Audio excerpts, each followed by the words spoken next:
You may consume to the gentleman from California, Mr. LaMalfa. Thank you. I appreciate the time, Mr. Moore.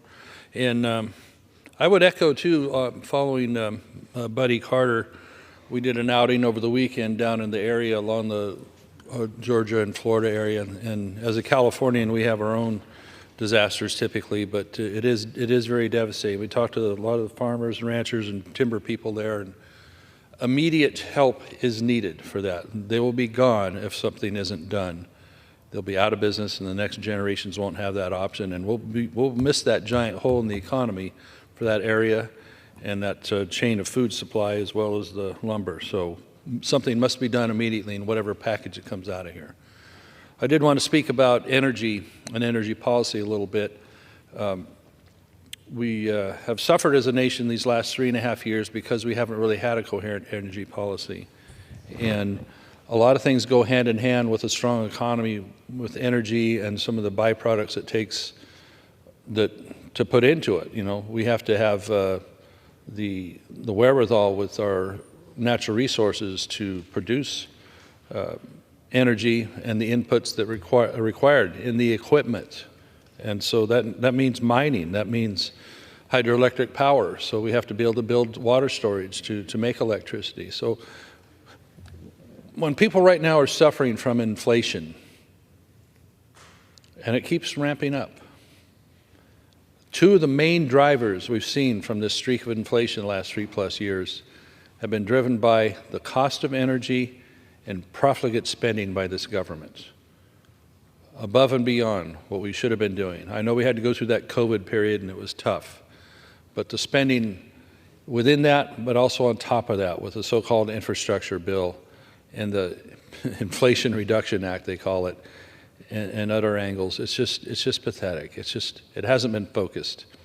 Truly infrastructure we need is water storage. True infrastructure we need is enhancing our transportation at whether it's our ports, our highways, trains, what have you.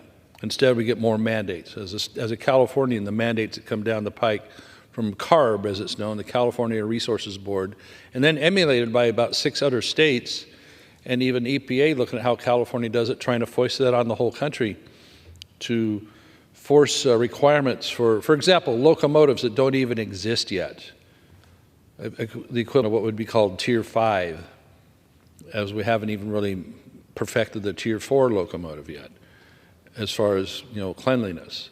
And the diesel engines we produce these days are so much cleaner than anything just 20 years ago or much longer than that. If we just allowed trucks and trains to be replaced by attrition over time with the clean technology we have, we would see dramatic gains. But the regulators, you know, if you've achieved 99% in cleanliness from, say, 1950 or 60 to now, that last 1% is the one that's acutely hard to achieve and hyper expensive to get that last 1%. But the regulators are hell-bent all the time on trying to get that last 1%. Why can't we move towards having everything hit that first level at 99 of whether it's clean engines or what have you on that, and achieve that goal and see where we are, you know, because the more we export our industry, the more we export agriculture to other countries, they do it much, much dirtier, if you want to put it that way, than us. Coal, for example, used to be a cornerstone of our energy grid in this country. It's dissipating. Yet China builds more coal plants every month, coal power plants, and they don't really care about environmental stuff like we do. We're looking for reasonable environmental regulations, and sometimes it goes too far.